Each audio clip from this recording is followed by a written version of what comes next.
Welcome to Barrel Brothers. Something a little bit different again today. Doing different stuff. Way back when we first got the Sunny truck, which is more than 2 years ago now, I was thinking to myself, what would look good sitting in the back of it? Like back in the day, what would you have seen one of these things, you know, on the weekend perhaps running around, what would have been in the back of it? Bale of hay, something like that. Not really to my interest. So I thought, motorbikes, old motorbikes. So I thought, well, it's a small car, let's have some small motorbikes. So, and if you know me, you at all, you'll know I tend to get a little bit obsessive about things. It's taken me a little while to do this, but I thought I'd give you a run through. Okay. This one you've seen.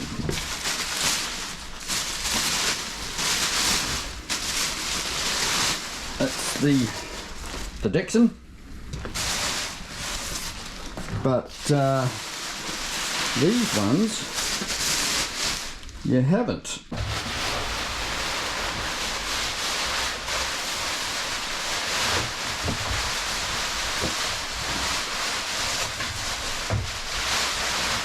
The first one was this one here. That's a 1976 XR75. I thought perfect. When we bought this one, that had a bit of a problem with the engine. Whoever, I mean, it's quite a nice sort of a refurb that somebody's done. Had the wrong exhaust on it, had a few things wrong with it, but the main thing was the engine wasn't very good. It was up the doobies. So what had happened is when somebody rebuilt it, they had slazzed around this cover here and slazzed up the oil hole that went up to the head. So consequently, all of the valve gear and cam box and everything was worn out and it was stuffed. So I went on the hunt to find a head for them, and in the process found this one. Now, cool thing about this is it's a survivor. The only thing it needed was a rebore, so, and a new piston and rings. So we put a high comp piston in, of course. But apart from that, she's as she was. Look, it has all the old bits on it. This is the original front tire. Look at those cracks. Oh my God. But it goes really well. It starts first time every time. It's good, that one. This one doesn't go that well. It's still not very good in the head department. Probably needs a new head and barrel and whatnot. I mean, it looks good, but that one is the good one. So 1976 XR75 K4s, I think. K4s, K1, K2, K3, yeah, K4. Okay, 1981 RM80. So air-cooled engine, twin shocks at the back, 81. We still need to paint the tank and put the stickers over, all the stickers for this one. I just haven't done it yet. But it's pretty vicious, that one. It's not too bad actually, it's pretty good. YZ80J. So first of the water cooled, because it's first of the water cooled, it's not very good in the water cooling department. And the reason, well, the other thing about these is the last of the old cantilever shock system before they went to the new ones all have the shock sitting up in here. This actually has the shock absorber sitting along here underneath the thing. There's the front of it. The front of the shock actually bolts up under there somewhere and attaches down the back there. So that was the Yamaha thing of the day. The problem with all of these is people put water in the radiator, which just sits in behind here, behind there. And if you look here, I don't know if you can see that, the water goes in and out through the headstock. Yes. Yep. And they leak, and they all leak.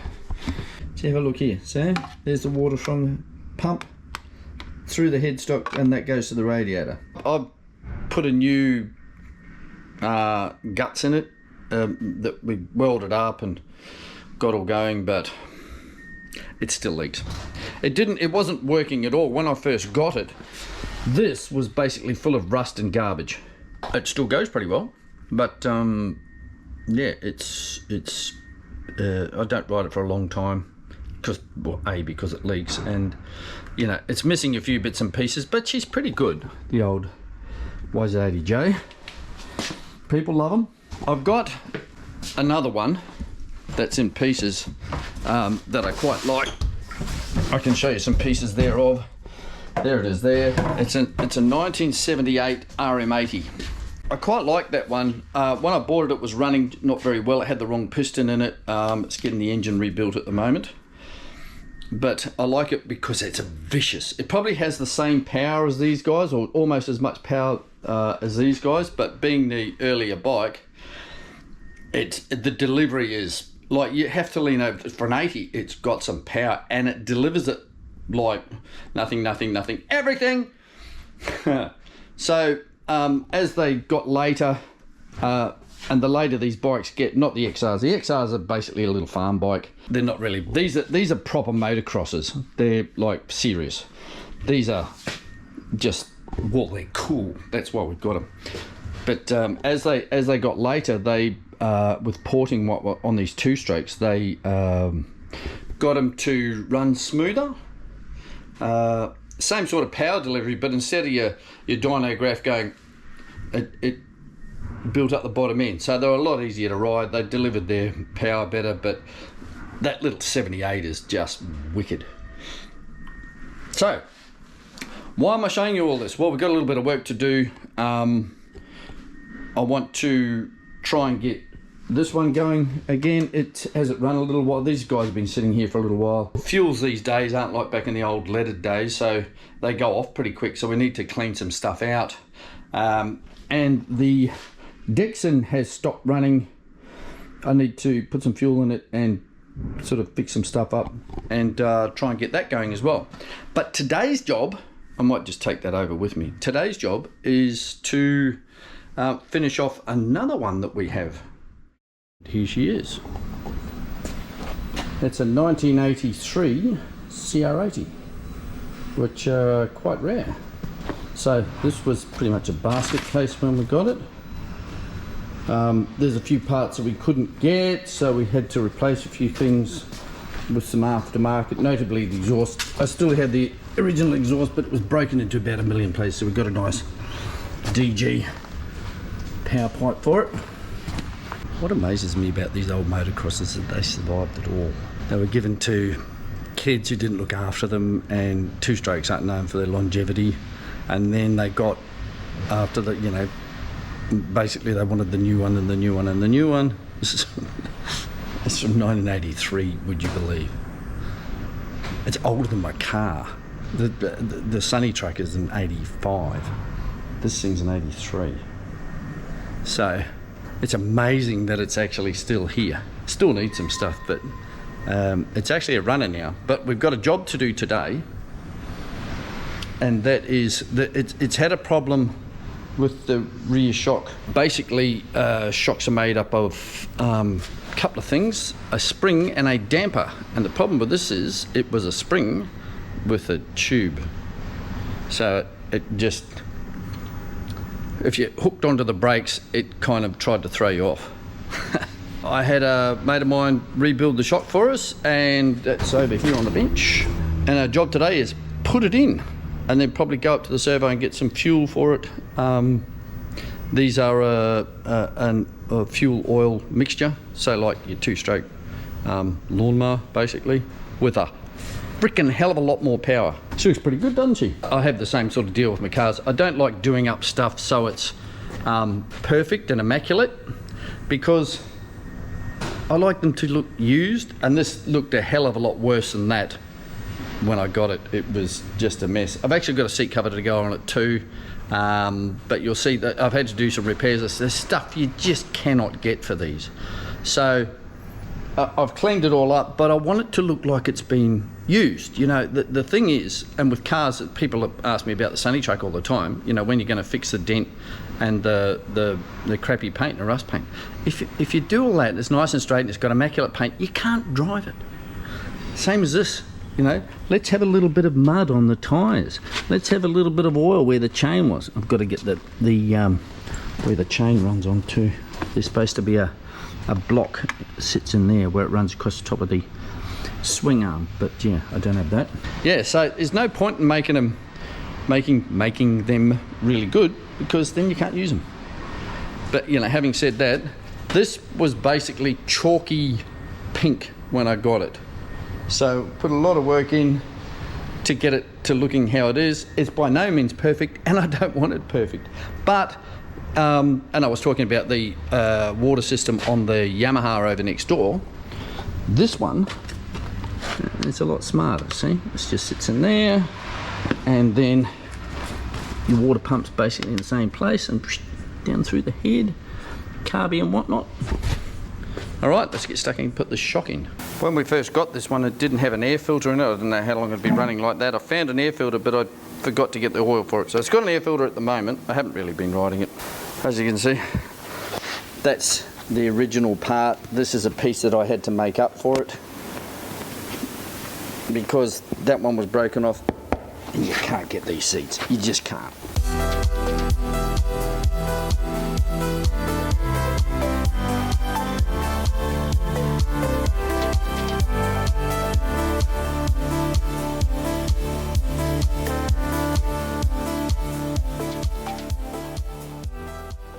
Complicated.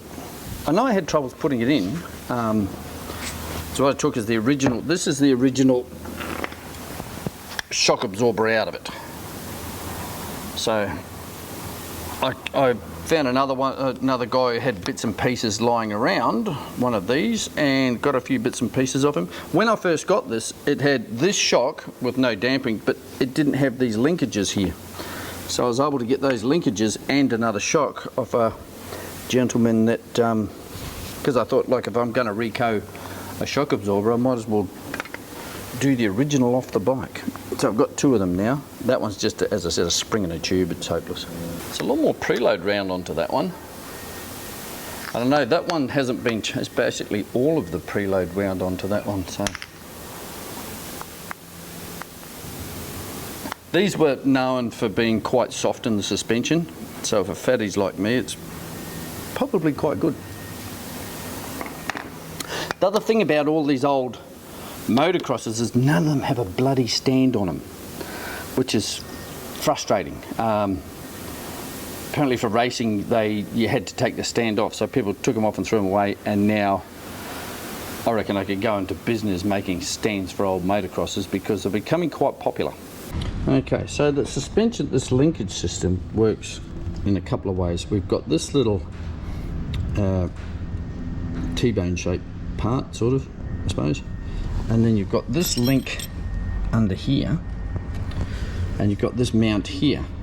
So I'll put it together, and this end here mounts to this thing underneath, the wishbone, I suppose you call it.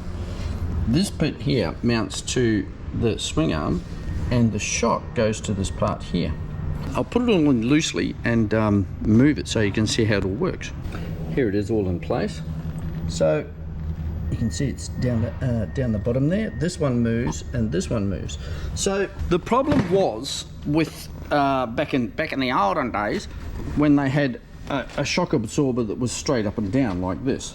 So you could only, a shock absorber you can only make so long, because the piston's got to go up and down inside the shock. There's a limit on the length, so they needed to get more travel into it, so putting longer and longer shocks on is what sort of started to happen.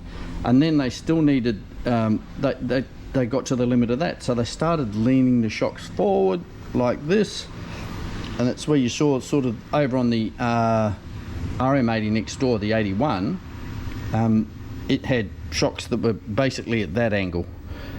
And then, they got to the limit of that, and Kawasaki, I'm pretty sure, came up with the concept. They were the first ones to put it on a motocrosser with a lever type, and how that works is because of your lever, the actual movement on here is much less than what you need in here, so you can consequently put in quite a short shock absorber with a much heavier spring and sort of a lot heavier damping, because, well, that's not such a heavy spring, because it was designed for 50 kilo kids, not 80 kilo lumps. Anyway, so how it all works is this. This is fixed to the swing arm. This point here is fixed to the frame. Oh, didn't you see that? Yep, it's fixed to the frame. And this point here is fixed to the shock absorber. So when the swing arm is actually traveling up and down, the travel on that point there is much less than what it would have been if, you know, putting it in here. So you put that much shorter shock in it, you get a lot greater travel, and away you go. Let's have a little talk about shock absorbers. Okay, so the spring is not a shock absorber. The shock absorber is actually the damper. Well, the whole unit is a shock absorber.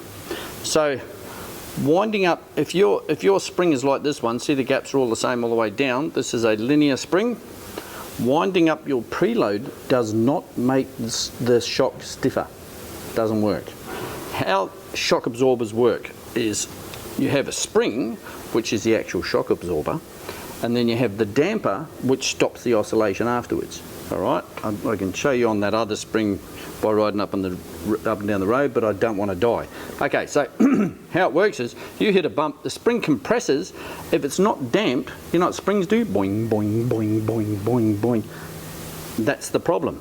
So what you have in here is a piston with some oil and some, this is the simplest version, some holes drilled in it, and that stops that oscillation up and down. You know, and then you have all this fancy crap like this. But yeah, that's essentially, that's what it is, and that's how it works. So going to the track and going, oh, I want me, you know, I'm at a track day, so I want my car harder. Winding up the damping is, all it's doing is heating up the oil and making your shock fail earlier. Hot oil goes thinner and you end up with a softer shock. So winding up the preload on a spring like this does not make the spring harder. All it does is it's more about ride height and how it's going to sit with a load in it. So yeah, what you're doing is already loading it up. So it takes that little soft bit away from the start, you know, that first initial compress. So it's about pushing the, this spring wants to return to its height, so it's pushing that further out. But winding it up harder doesn't make it hard. If you want a stiffer shock, put a stiffer, heavier spring on it. It's the only way to do it. So the quick way, and this will incite some argument, oh no, but if I do this, I don't care. How it works is, you go and this is on the, you know, with your adjustable clickety-click thingos, you put your new coil over on your car, get your ride height, whatever, and then wind the damping right off and go up about 1 or 2 clicks, and then go for a drive. And if you can feel it bouncing, you just keep clicking them up until it stops bouncing. Now, and then your shock's controlled. If you, well, as they wear, later on you'll find it starts bouncing again, maybe 2 or 3 years down the track. You just click it up a little bit more because the shocks wear out like anything else. All you're doing by winding the damping up is making it fail a lot sooner. You're just heating up the oil and wearing things out. You want a stiffer shock? Put a heavier spring on it. All right.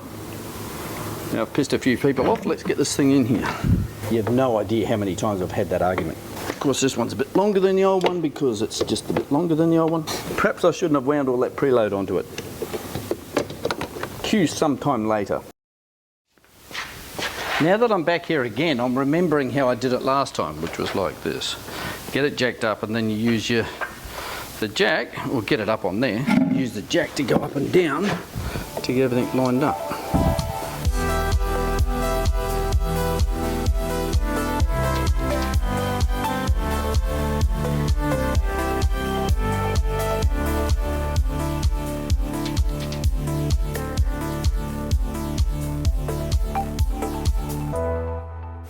Right, so I figured all we've got to do is stitch it up now. And I went and bought some, while you weren't looking, I went and bought some, in that edited bit, went and bought some fuel, fresh fuel for it, and a bit of oil. Because everything sort of goes, we can mix up a small amount, I suppose. We've only got 5 litres, so I might give, if this one gets up and running all right, I might pull another one out and have a go of that. I think the Suzuki, because the Honda, the XR75, will just run. They just always do, except for one of them that's a bit of a bitch. But the old one, with the cracked tyres, that's the good one.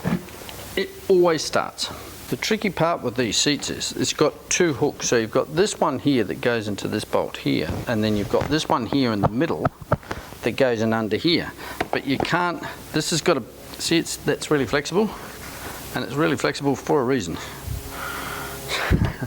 Actually quite tricky to get in. Then you've got this thing here, I don't even know what that's there for, but it's there. So it's a pain. Alright, here we go.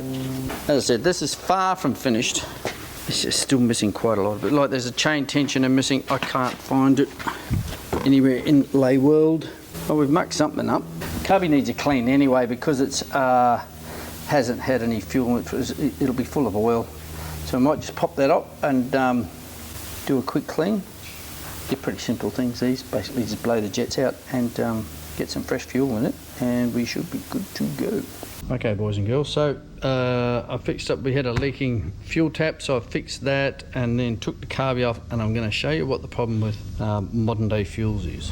It's been sitting in there a little while. And you see it's got a lot of oil in it because a lot of the fuel evaporated and left the oil in because it's an oil and fuel mixture. But everything's just clagged up, as you can see.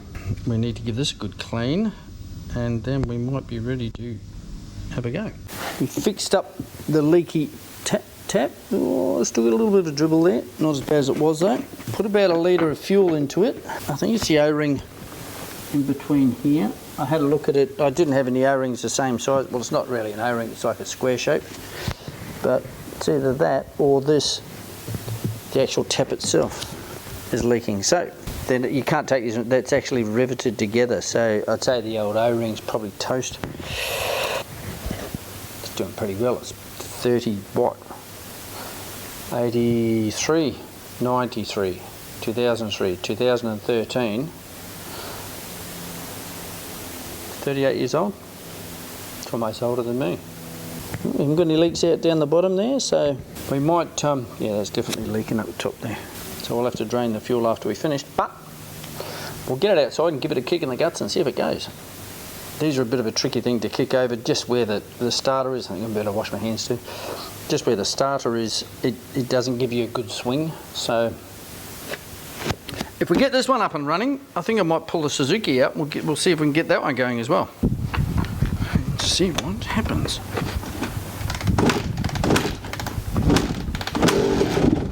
Ooh.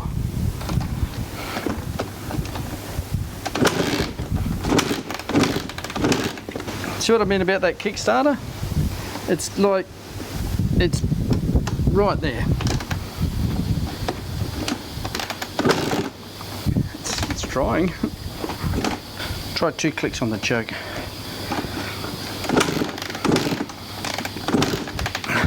Ow, this is really hard on the foot. Push start. Alright, so I tried push starting it and now I'm buggered. So I might have flooded it, so we'll do the old wide open throttle and see what happens.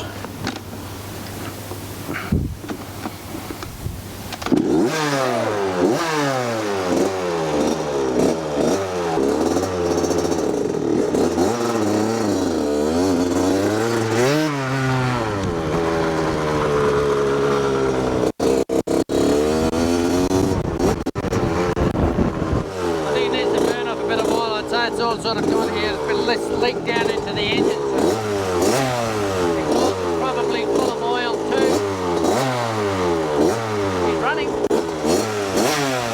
Okay, so as it turns out, there wasn't a heap wrong with this one. I took the spark plug out and regapped it. I had a filter in there in the fuel line that I bought off eBay, and basically the fuel was clogged. It had blocked up the filter, it had clogged up all the carby, so that wasn't working. So I took that apart and cleaned it up, sorted out the governor. What it's been doing is on full throttle it cuts out.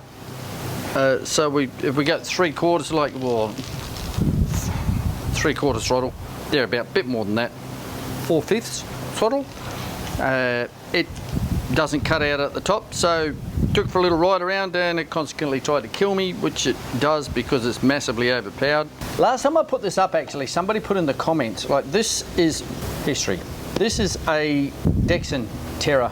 It's supposed to have like a 50cc 2-stroke in it and just putt around the place. This is a 212cc generator motor or pump motor, or they use it for all sorts of things. This is a Honda copy, so a Chonda. And what we've done is we've taken the governor off it and we've put a larger carby on it because that's what you want, more power. And it was fiddling around a little bit and I put it aside for a while, but it's running now, which I will demonstrate. It does like try and kill you though. You have to lean forward. It'll pick the front wheel up quite easily. It's massively torquey. Of course it won't go now because I'm on camera.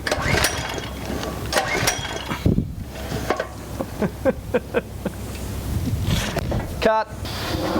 Turn the camera off. No problem. Starts every time. Oh, here we go. Oh, nearly. Of course not.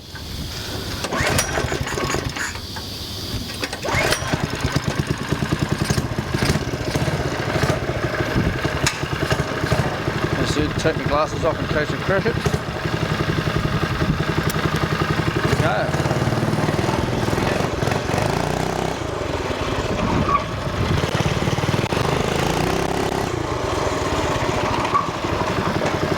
Doesn't help, it's only got a back brake, so that's running fine. So we'll get back onto the Honda and away we go. Alrighty, so I'm on a roll now. 1981 Suzuki Rm-80. I've done quite a bit of work on this one. That's new. We needed some new bits and pieces. I've pulled the engine apart and fixed this sort of stuff up. Side plates are original, back mudguard is original, but I have another one over there. Exhaust is original, which is unusual for one of these. It has a stand. I don't know if it's the stand off this particular bike, but it has one. And if you look here, there's a sock air filter, which was the done thing back in the day. Now,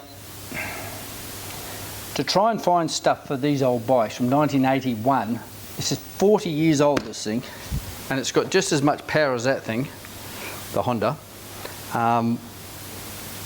It just delivered a little bit more viciously, and the twin shocks, as I said before, but we basically just need to paint the tank the right colour, and then there's some stripes that go sort of like that, so not that big Suzuki sign. So anyway, today we'll see if we can get it going. But there's one thing that if you're into these old bikes, I'm going to show you, that is the holy grail, shall we say? The original airbox. It's got some weird piece of foam inside it, but you have no idea how hard these things are to get. Unbelievable. Look at that. It's a bit of bathroom sponge by the looks of it, held on with a couple of cable ties.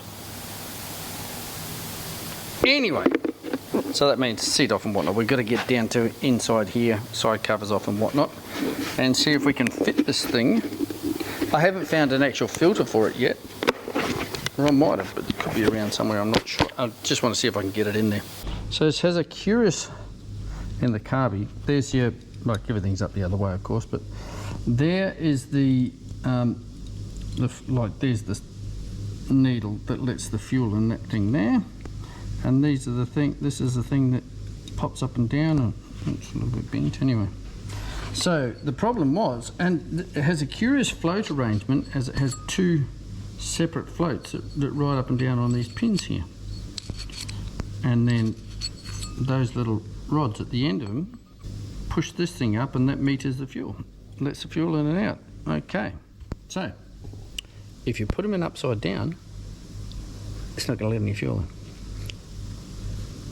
Keep this in mind next time you're working on your 1981 RM80X.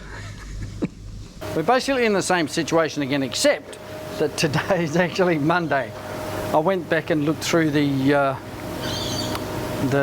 bits and pieces. I was sort of sorting it all out, ready for editing, and the battery in my mic cut out like halfway through.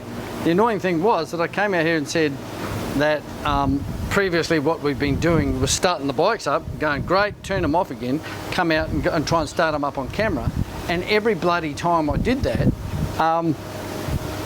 the bike wouldn't start on camera. So I wheel this one out here and go, you know, I'm just going to do this one flat, which I actually did, and I went kick, kickity, kick, kick, and it started.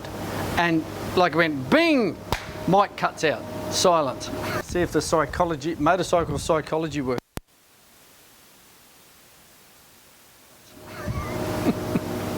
I can't win. I just cannot win. All right, so here we are on Monday doing the same bloody thing again.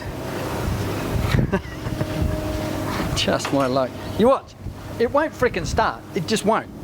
Because it just won't. I think I found the secret to starting these things. Give it a bit of choke and you start it on no throttle. Give it about 2 or 3 kicks on no choke and then go wide open and give it a cook. And a lot of the time, well, it works with the Honda. Let's try it with this one. All right, full throttle. And the method. Man, this is loud.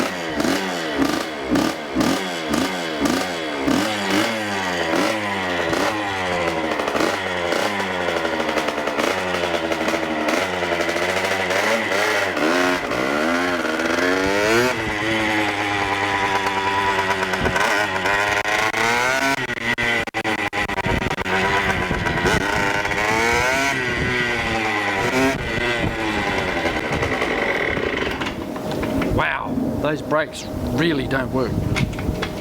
And that concludes today's programming, folks. Thanks for watching. Man, it's no wonder I can't hear anything now. If I was listening to this as a kid, I'm deaf. Man, that's loud.